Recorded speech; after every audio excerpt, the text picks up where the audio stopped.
이 글은 뭔가 이렇게 단서가 떠올랐을 때 쓸 수 있는 것 같고요. 근데 오랫동안 안 쓰다가 뭔가가 떠올랐어요. 그래서 이걸 한번 써봐야 되겠다고 생각이 됐는데, 이제 소재는 두 가지예요. 그냥 에피소드 두 가지. 페이스북에서 친구들하고 나눴던 얘기하고, 그 다음에 제가 실제로 병 때문에 병원에 찾아갔던 얘기, 그 두 가지 가지고 썼습니다. 한번 읽어볼게요. 진화론, 그건 단언컨대 말장난이다. 이게 제목이고, 물리학 이론에는 열역학 제2법칙이라는 것이 있다. 백과사전을 찾아보면 열역학계에서 엔트로피의 변화는 항상 0보다 크거나 같다. 즉, 엔트로피가 항상 증가하거나 일정하게 되는 방향으로 자연 과정은 진행한다 라고 되어 있다. 이것은 자연현상의 비가역적 방향성을 의미한다. 쉽게 말해서 자연현상이 한 방향으로는 가지만 그 반대 방향은 불가능하다는 얘기다. 여기서 말하는 엔트로피라는 것은 무질서도를 의미하는데, 엔트로피가 증가한다는 것은 무질서도가 증가한다는 의미다. 질서에서 무질서로는 갈 수 있지만 무질서에서 질서로는 갈 수 없다는 뜻이다. 진화론은 엔트로피가 줄어든다고 주장하는 이론이다. 우주의 모든 자연현상은 엔트로피가 증가하는데 유독 진화론만이 그 반대 현상을 주장하는 이유는 뭘까? 결론적으로 말하면 그러니 진화론은 허구라는 얘기다.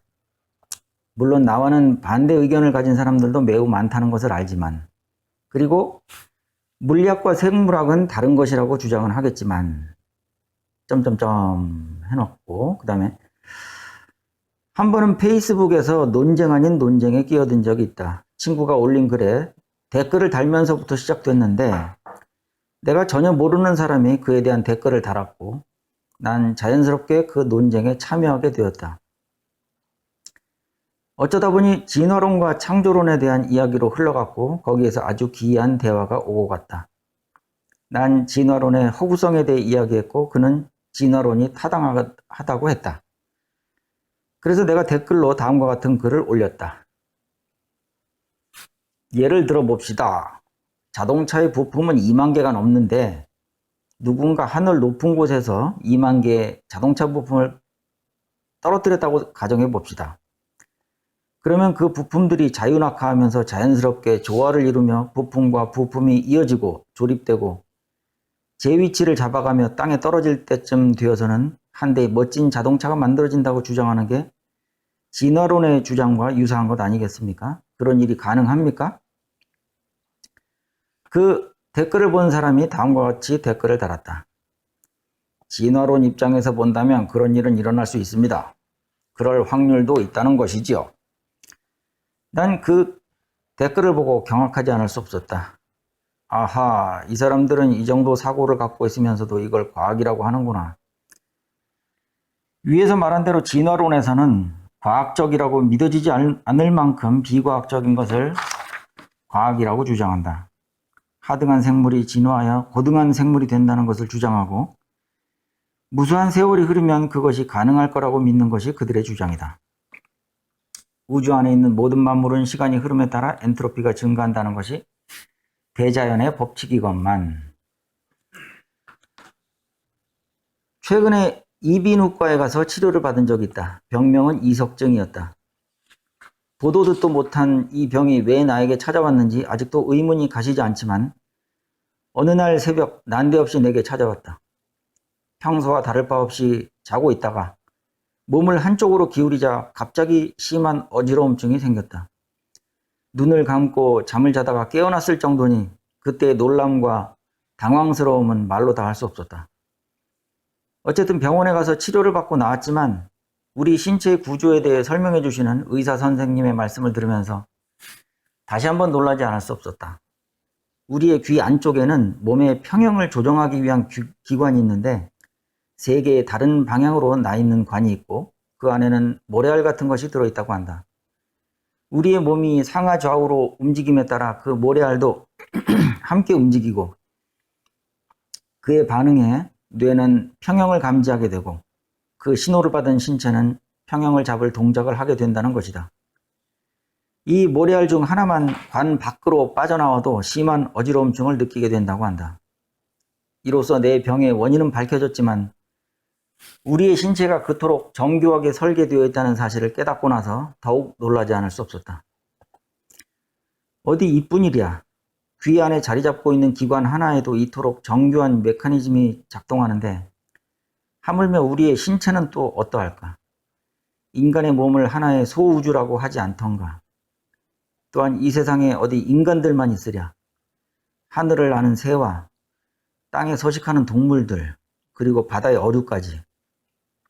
그 많은 생물들을 작동하는 메커니즘이 저절로 자연스럽게 우연히 어쩌다 보니 만들어졌을 거라고는 도저히 생각할 수 없다.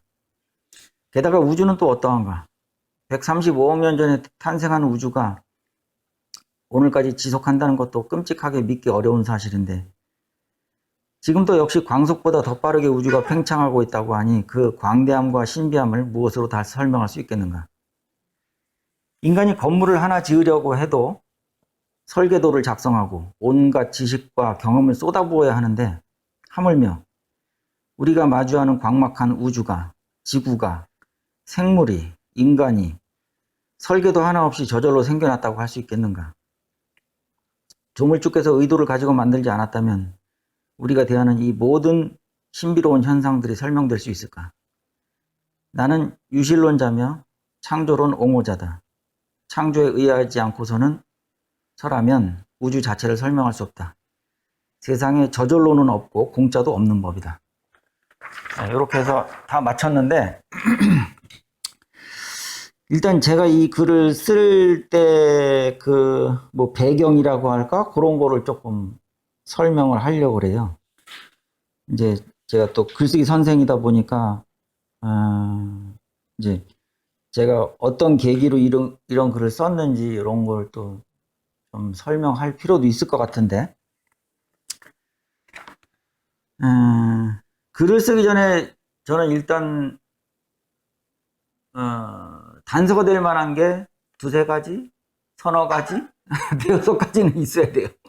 그래야지 그걸 가지고 이제 연결해 나가고 또 뭐 변형도 하고 살도 붙이고 삭제도 하고 그런 식으로 글을 쓰는데 그동안에 글을 계속 안 썼던 이유는 뭔가 영감이 떠오르지 않아서 그랬던 거고 영감이 떠올라야 글을 쓰죠. 뭐 무턱대고 자리에 앉아가지고 지금부터 글 써야지 한다고 해서 글이 써지는 것도 아니고 근데 지금 이 진화론에 대한 거는 예전부터 생각했던 그게 있었고요. 엔트로피에 대한 거.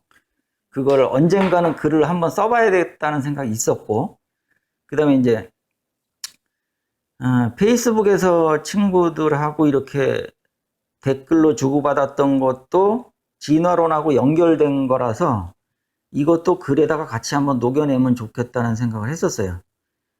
그리고 여기서 이제 예를 들었던 게 자동차 부품 2만 개를 하늘에서 떨어뜨리면 이게 내려오면서 자동차가 만들어진다고 하는데 이거는 제가 상상을 해서 이렇게 한번 꾸며봤던 거고요. 가정을 한번 해본 거죠. 가정. 그 다음에 이제 뒤에 나온 이비인후과 치료, 병원에 가서 치료받았던 거는 실제로 있었던 일인데 이제 우리가 글 쓸 때 실제 이야기를 집어넣으면 좋잖아요. 이게 생생하게 전달이 되니까. 그래서 이거하고 뭐 굳이 연결시킬 필요는 없을 수도 있겠지만 이제 가만히 생각해 보니까 또 연결이 되더라고요. 그래서 인간의 신체가 이렇게 정교하게 만들어졌는데 이게 그러니까 엔트로피로 말하자면 질서인데 무질서에서 질서로 간다는 게 말이 되냐. 내가 알기로는 질서가 무질서로는 갈 수 있지만 그 반대는 안 되는 건데 그 생각하고 이렇게 딱 연결이 되면서 그러면은 이 에피소드를 여기다가 같이 넣어도 좋겠다. 그런 생각을 했던 거고요. 이제 그 에피소드가 끝난 다음에 뒷부분에 나오는 결론 부분에서는 이것도 이제 실제로 오랫동안 생각했던 것들, 그걸 정리해서 쓴 거죠. 뭐, 제가 전문가가 아니라서 잘은 모르지만, 이제 얻어 들은 바에 의하면 이제 물리학에서 이론을 얘기했던 거, 과학자들이 얘기했던 거, 그것도 좀 생각이 나고, 생물학은 고등학교 때 배웠던 거, 그것도 좀 생각이 나고, 어쨌든 우리가 글을 쓴다 그러면 자기가 아는 범위 내에서 쓰는 거잖아요. 그러니까 주워 들었던 거, 읽었던 거, 배웠던 거, 경험했던 거, 이런 것들을 다 녹여서 쓰는 게 글인데, 그러다 보면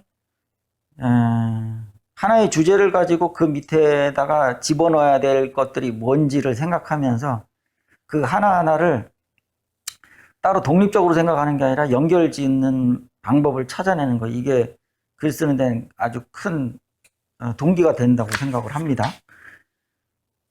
제가 쓰는 스타일은 이런 스타일이고 보통, 그리고 장르로 말한다면 수필이에요. 제가 쓰는 거는 보통 쓰는 건 수필. 근데 수필도 그냥 뭐 중구난방으로 이 얘기했다 저 얘기했다 하는 것보다 어쨌든 제목이 있고 그 아래 이제 내가 쓰고 싶은 내용들이 있는 거니까, 그렇다면 논리적으로 사건과 사건을 잘 연결시키면 좋겠다. 그렇게 이제 다듬어 가다 보면은 조금씩 좋아지겠죠, 글이. 예. 근데 다른 분들이 쓰는 글은 제 글하고 스타일이 조금 다른 것 같아요. 저는 무슨 글을 쓰더라도 다 이렇게 되더라고요. 자연스럽게 그냥 그게 습관이 됐는지는 모르겠는데 20년 전에 썼던 글도 이런 식이고 지금 쓰는 글도 이런 식이고 다 이래요. 자서전을 쓸 때도 이런 식이었고 그 에피소드 넣고 맨 나중에 이제 결론까지 도출해내는 거, 요거를 굉장히 중요하게 생각하는데 사람마다 다 글 쓰는 스타일이 다르니까 이렇게도 써보시고 이렇게도 써보시고 이제 제가 쓰는 요런 스타일로도 한번 써보시고 그래 보면 재밌을 것 같아요. 그 제가 앞에서 얘기했던 자동차 부품 얘기하는 거는, 이거는 그야말로 누구한테 제가 들었던 얘기가 아니라 제가 머릿속에서 한번 그려봤던 생각이거든요. 이거를 제가 대학교 때 캠퍼스에서 제 친구하고, 제일 친한 친구하고 걸어가면서 이 얘기를 했던 기억이 나요. 대학교 다닐 때. 근데 그때는 이렇게 논리적으로 글을 쓰진 않았는데 이 생각은 있었거든요.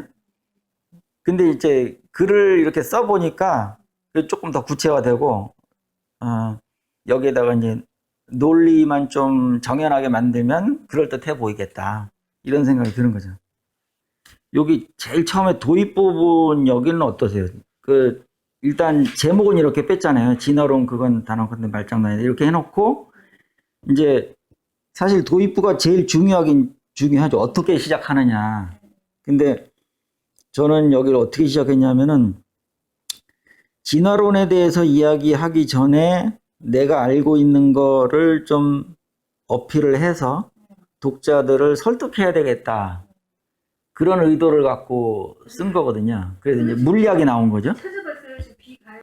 제가 보통 글쓰기 강의할 때도 그 얘기를 많이 하는데 독자들을 설득하라고 하잖아요. 근데 독자를 설득하려면 내가 논리가 없으면 설득이 안 되는 거라서 어떻게든 결론으로 끌고 가는 게 이게 저자가 꼭 해야 될 일이다, 그렇게 생각을 하고, 그래서 맨 나중에 끝나는 부분에서는 명쾌하게 뭔가를 이렇게 탁 던져주는 게 필요하지 않을까. 그래서 이제 고민하게 만드는 거죠. 시작 부분과 끝 부분은 상당히 고민하고 그렇게 쓰는데 글이 그렇게 쉽게 나오진 않아요. 근데 이 글 쓸 때 제가 10시가 넘어서 11시 가까이 썼는데 한 1시간 정도 썼거든요. 근데 1시간 만에 이런 거를 쓰신다고? 예, 1시간 좀 넘었어요. 1시간 반 정도 됐나? 근데 이거는 지금 좀 고친 상태예요. 근데 카톡에 올렸을 땐 이거보다 더 못했거든요. 그러니까 그때는 어떤 생각이 드냐면, 야, 글 썼으니까 하나 올려서 빨리 빨리 다른 사람들한테 이렇게 보여줘야 되겠다. 그 생각으로 확 올려버렸죠. 조용히 있잖아요. 아니, 생각했던 거니까. 그게 이제 머릿속에 맹맹 이렇게 돌던 거를 정리한 것 뿐이라서 이게 새로운 건 하나도 없거든요. 다 제가 생각했던 거를 적은 거라서 그냥 쉽게 쓸 수 있었죠.